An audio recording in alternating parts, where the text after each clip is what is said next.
देखिए आज हम स्टार्ट करेंगे मैट्रिसेस का इंट्रो। चैप्टर नंबर 3 है ये और इंट्रो पढ़ेंगे। हमने स्टार्ट किया था इंटीग्रेशन, वो चैप्टर हम कंटिन्यू करेंगे, बट उसके साथ साथ हम इंट्रो स्टार्ट करते हैं मैट्रिसेस का, क्योंकि ये चैप्टर काफी सारे स्टूडेंट हमें बोल रहे थे कि ये चैप्टर स्टार्ट करो, मैट्रिक्स का इंट्रो स्टार्ट करो, तो इसलिए मैंने इसका इंट्रो स्टार्ट किया है। काफी इंपॉर्टेंट है, प्लीज एक बार ये इंट्रो देख लेना, काफी अच्छा चैप्टर है। और आपको अगर मैट्रिसेस आता है तो इसके साथ आपको चैप्टर नंबर 4 भी डिटरमिनेंट आ जाएगा। तो मैं स्टार्ट कर रहा हूँ, इंट्रो से टाइम वेस्ट नहीं करेंगे। तो मैट्रिसेस है क्या देखिएगा, मैट्रिसेस चैप्टर नंबर 3 है ये। इंट्रो देखिए, मैट्रिक्स होता क्या है देख लीजिए। A rectangular arrangement of an object in vertical and horizontal lines, ठीक है, in vertical and horizontal lines each object is called element of the matrix। हर एक चीज मैं अच्छे से एक्सप्लेन करूंगा, ठीक है, तो प्लीज एक बार देख लीजिए। हॉरिजॉन्टल लाइंस को बोला जाता है रो और वर्टिकल लाइन को बोला जाता है कॉलम। और जो रेक्टेंगुलर अरेंजमेंट एक वर्ड यूज किया मैंने यहाँ पे, उसे उसका मतलब क्या है कि number of rows and number of columns may or may not be equal हो भी सकती हो नहीं भी, ये भी मैं अच्छे से एक्सप्लेन करता हूँ। एलिमेंट ऑफ द मैट्रिक्स, यहाँ पे मैंने बात करी थी एलिमेंट्स की, तो element of the matrix are enclosed by square bracket, या तो स्क्वायर ब्रैकेट से लिखते हैं या तो कर्ली ब्रैकेट से लिखते हैं। एक और तरीका है डबल बार से भी लिखते हैं, हमें सिर्फ ये याद रखना है। हायर क्लासेस में आप ये वाला यूज भी कर सकते हैं, अभी भी यूज कर सकते हैं, 12th में कोई दिक्कत नहीं है, बट हमने सिर्फ स्क्वायर ब्रैकेट वाला ही याद रखना है। The matrix is denoted by Aij, और इधर मुझे लिखना है M क्रॉस N, इधर हमें लिखना है M क्रॉस N लिखना है, ओके। और I stand for row, J stand for column, और M क्रॉस N इसे हर बार क्रॉस ट्रीट करना है, ये आपको क्रॉस है। M क्रॉस N को हम बोलते हैं ऑर्डर ऑफ द मैट्रिक्स बोलते हैं, हैविंग M रोज और N कॉलम्स है। बिल्कुल स्टार्टिंग से बता रहा हूं, सबसे पहले हम कुछ बेसिक कांसेप्ट बता रहा हूं आपको कि एलिमेंट क्या होता है। देखो यहाँ पे हम एक मैट्रिक्स बनाते हैं, तो मैट्रिक्स को हमेशा कैपिटल लेटर से लेना है।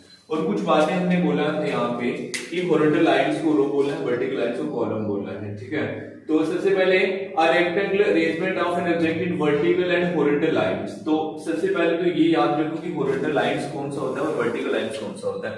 तो प्लीज देख लीजिएगा, ऐसे वाला लाइन देख लीजिए, ठीक है, बोर्ड पे बना लो, कॉपी बना लो, इनको बोलते हैं horizontal lines। जिनको नहीं पता है तो प्लीज देख लें, ये आपका horizontal lines है, ओके। और ऐसे वाला लाइंस जो होगा, ऐसे वाला, ये होता है वर्टिकल लाइंस, तो ये याद रखिएगा, ये आपका वर्टिकल लाइंस है। जो हॉरिजॉन्टल लाइंस हैं उनको मैं रो भी बोलता हूं, तो बात याद रखना, या तो मैं बोलूंगा रो या तो मैं बोलूंगा हॉरिजॉन्टल लाइंस, या तो मैं बोलूंगा रो या तो बोलेंगे vertical line, horizontal lines sorry, और वर्टिकल लाइंस को बोलेंगे कॉलम। तो मैं कॉलम वर्ड ऐसे जब लिख दिया तो कॉलम है, ऐसे वाला रोज है, तो याद रखें ऐसे वाला लिखा हुआ आपका रोज होगा और ऐसे वाला आपका कॉलम होगा। अब देखिए एक मैट्रिक्स मैं ले रहा हूं यहाँ पे, सबसे पहले आपको करना क्या है, जैसे एक मैट्रिक्स बनाते हैं, सबसे पहले आपको मैट्रिक्स को एनक्लोज कैसे करना है, स्क्वायर ब्रैकेट में एनक्लोज करना है, ये बात याद रखना है। कैसे लिखना है मैट्रिक्स को, स्क्वायर ब्रैकेट में।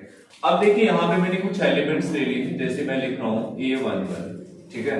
यहाँ पे सबसे पहले हमने एक बात बोली थी कि मैट्रिक्स को जब भी मुझे डिनोट करना है, डिनोट कैसे करना है, A और उसके साथ I और J लिखना है। I जो है मतलब पहले जो लिख दिया ना, बिल्कुल इसके नीचे लिखना है, पहले जो लिख दिया है, पहले लिखने का मतलब है कि 1 लिख दिया है तो इसका मतलब रो होता है, और उसके बाद भी 1 लिखा है इसका मतलब कॉलम होते हैं। और मैंने लिखा हुआ है पहला जो 1 है वो I है और जो दूसरा 1 है वो J है। I स्टैंड फॉर रो है, मतलब पहले वाला 1 रो के लिए होगा और जो दूसरे वाला 1 है वो कॉलम के लिए होगा। अब आप बात समझे, अब मैं आपको बता रहा हूँ, ये आपका 1 का मतलब है कि फर्स्ट रो है और फर्स्ट कॉलम है। अब मैं इधर थोड़ा सा स्पेस आपको छोड़ना है और यहाँ पे मैं लिख रहा हूँ 1 2। अब यहाँ पे 1 2 का मतलब क्या है, पहले 1 का मतलब है कि एक रो है और जो दूसरा 1 लिख दिया वहां पे मतलब है कि आपका जो यहाँ पे 2 लिखा है इसका मतलब सेकंड कॉलम है, तो बात याद रखना है। और ऐसे ही अगर आप इसके नीचे लिखते हैं तो मैंने लिखा है 2 1, पहले 2 का मतलब क्या, देखो पहले तो लिख दिया ना, पहले लिखना मतलब रो लिख रहे हो आप, तो आप सबको पता है अगर ये फर्स्ट रो है तो ये सेकंड रो है, और वो जो 1 आपको पोजीशन बता रहा है वो किसकी पोजीशन बता रहा है, वो कॉलम की पोजीशन बता रहा है कि वो फर्स्ट कॉलम है। अब यहाँ पे देखिए A22 लिख दिया है। A22 का मतलब क्या है, पहले 2 का मतलब है ये सेकंड रो है, दूसरे 2 का मतलब ये सेकंड कॉलम है। तो यहाँ पे एक बात याद रखना, ऐसे वाली जो लाइंस होती है इनको रो बोलते हैं, तो ये हमारा R1 रो है। ऐसे वाले लाइन को रो बोलते हैं, तो ये R2 रो है, ठीक है, इनको रो बोलते हैं। तो इसमें कितनी रो है, 2 रो है, इसमें देख लो। इसमें आप देख सकते हैं फर्स्ट रो है आपका, ये आपका सेकंड रो है। और कॉलम कैसे वाला होता है, ऐसे वाला कॉलम है। ये जैसे C1 लिख दिया है, ये C2 लिख दिया है, ये आपके कॉलम है। तो बात याद रखो, इसमें कितनी रोज है आप देख सकते हैं, काफी इजी है, 1 और 2, इसमें 2 ही रो है और बीच में क्रॉस लिखना है, इंपॉर्टेंट है क्योंकि आपको M के बाद क्रॉस लिखना है। इसमें कितने कॉलम है बताइए, कितने कॉलम है, 2 ही कॉलम है। इसमें 2 रोज है और 2 कॉलम है। इसको मल्टीप्लाई नहीं करना आपको, इसको बोलना है 2 क्रॉस 2, 2 क्रॉस 2। इस मैट्रिक्स का ऑर्डर है 2 क्रॉस 2। तो आप देखिए बी से, ये एक मैट्रिक्स है, मैट्रिक्स के अंदर जो लिखा आता है इनको एलिमेंट बोलते हैं। मैट्रिक्स के अंदर जो लिखा आता है इनको क्या बोलते हैं, एलिमेंट बोलते हैं। तो मैंने बोला each object is called element of the matrix. देख लीजिए, each object is called element of the matrix. मतलब जो भी चीज आप अरेंज कर रहे हो, मैट्रिक्स है क्या, एक अरेंजमेंट है। जो भी चीज आप अरेंज कर रहे हो तो उनको आपको अरेंज कैसे कर सकते हैं, या तो रोज में कर सकते हैं या तो कॉलम में कर सकते हैं। तो यही मैट्रिक्स है आपका। एक मैट्रिक्स और लेते हैं, जैसे मैं आपको समझा रहा हूं, मैट्रिक्स एक और ले रहे हैं, यहाँ पे ये चीज रब करते हैं, यहां से एक मैट्रिक्स और बना रहे हैं, बी एक मैट्रिक्स ले लिया। अब सबको पता चल गया है कि सबसे पहले हमने जो 1 1 लिखा है, इसका मतलब क्या है कि फर्स्ट रो फर्स्ट कॉलम है। ये आपको पोजीशन बता रहा है, ऐसे नहीं लिख दिया है। ये 1 2 1 2 का मतलब क्या होगा, पहले 1 का मतलब फर्स्ट रो, क्योंकि रो तो पहले ही चल रहा है ना अभी। फिर ऐसे हम आगे बढ़े यहाँ पे, अब देखिए रो फर्स्ट है, 3 का मतलब ये थर्ड कॉलम है, ऐसे नीचे लिखेंगे 2 1 2 1 का मतलब सेकंड रो फर्स्ट कॉलम है। और यहाँ पे लिख दिया है 2 2 2 2 का मतलब क्या हो गया, 2 2 का मतलब यह है कि ये सेकंड रो है और सेकंड कॉलम है। फिर हमने लिख दिया है 2 3। इस 2 3 का मतलब है कि सेकंड रो थर्ड कॉलम है। अच्छा, इसमें कितना रो है देख लें, ये R1 रो है, ये आपका R2 रो है। कितने कॉलम है, C1 कॉलम है, C2 कॉलम है, C3 कॉलम है। तो इस मैट्रिक्स का ऑर्डर देखिए, सबसे पहले आपको रो लिखना है। तो रो कितनी है बच्चे, 2 रोज है, और कॉलम्स कितने हैं यहाँ पे देख लें, 3 कॉलम्स है। देखिए सब चीजें क्लियर होंगी, बट आपको मैट्रिक्स खुद लिखना आना चाहिए। मैं बता रहा हूँ, ये मैट्रिक्स में 3 चीजें काफी इंपॉर्टेंट है प्लीज। 3 चीजें कौन कौन सी, 3 थिंग्स काफी इंपॉर्टेंट है, फिर से बता रहा हूं। सबसे पहले बच्चे आपको पता होना चाहिए एलिमेंट क्या होता है। दूसरी बात आपको पता होनी चाहिए पोजीशन के बारे में। तीसरी बात आपको पता होनी चाहिए ऑर्डर इसका। अगर ये 3 चीजें आपको मैट्रिक्स में पता है तो मैट्रिक्स आपके लिए आसान है। तो सबसे पहले अब मैं फिर से यहीं पे वापिस आपको बता रहा हूं, यहाँ पे आपने देखा एक मैट्रिक्स ए है एक और दूसरा मैट्रिक्स बी है। इस मैट्रिक्स में रोज कितनी है, 2 रोज है और 2 ही कॉलम है। बट इस मैट्रिक्स में रोज तो आपकी 2 है बट कॉलम 3 है। तो यहाँ पे मैंने एक बात लिखा था कि रेक्टेंगुलर अरेंजमेंट क्या होता है, हर एक चीज अच्छे से एक्सप्लेन करूंगा। रेक्टेंगुलर अरेंजमेंट क्या होता है, number of rows and number of columns may or may not be equal.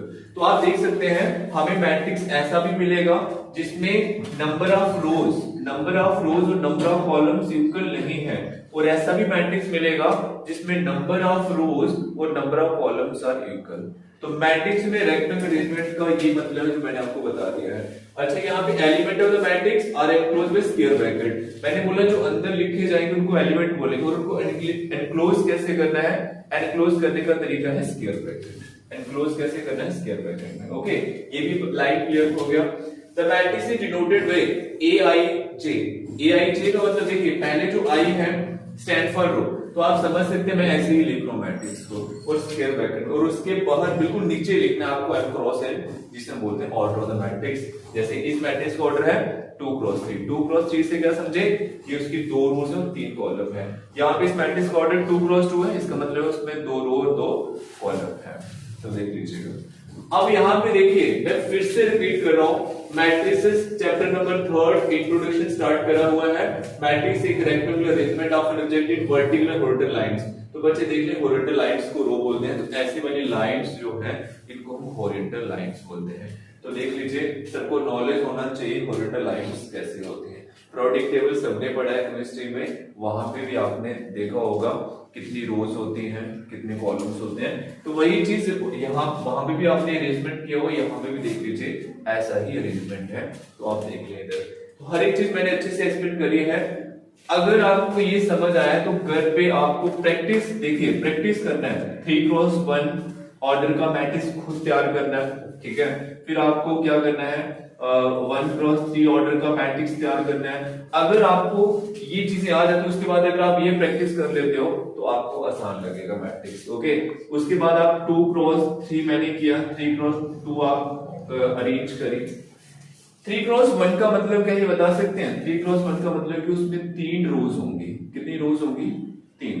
और 1 का मतलब है उसमें एक ही कॉलम होगा। तो ये मैट्रिक्स आपको घर पे तैयार करना है। एक क्वेश्चन कर लेते हैं, एक मैट्रिक्स देते हैं, अगर आपको समझ आया है तो ये एग्जांपल आपके लिए अभी मैं आपको करवा देता हूं। 1 2 3 4 5 6 7 8 9।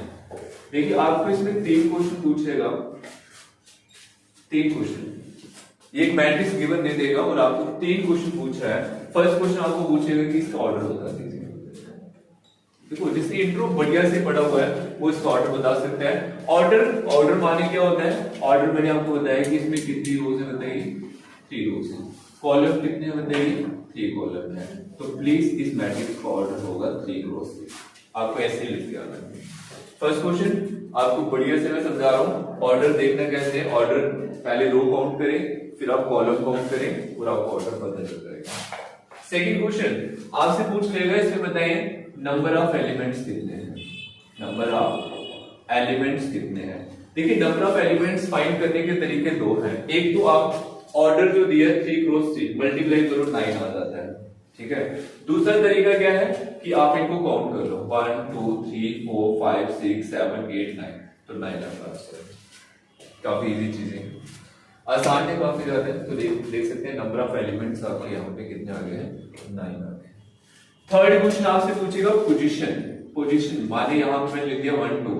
तो 1 2 कितना है यहाँ पे बताइए। देखो, आपको याद रखना है पहले 1 का मतलब फर्स्ट रो है, फिर जो 2 लिख दिया इसका मतलब क्या है कि वो सेकंड कॉलम है। तो फर्स्ट रो सेकंड कॉलम, तो ये फर्स्ट रो है बच्चे और ये फर्स्ट कॉलम है सेकंड कॉलम। तो ये एलिमेंट आपका जो आंसर होगा। चीजें काफी आसान है। आपसे पूछ सकते हैं यहाँ पे हमें बताएं A22 कितना है, A22 कितना है। तो आप बता सकते हैं A22 पहले 2 का मतलब सेकंड रो, फिर सेकंड कॉलम, सेकंड ये आपका फर्स्ट रो है, ये सेकंड रो है और ये फर्स्ट कॉलम सेकंड कॉलम। तो ये 5 आपका आंसर हो।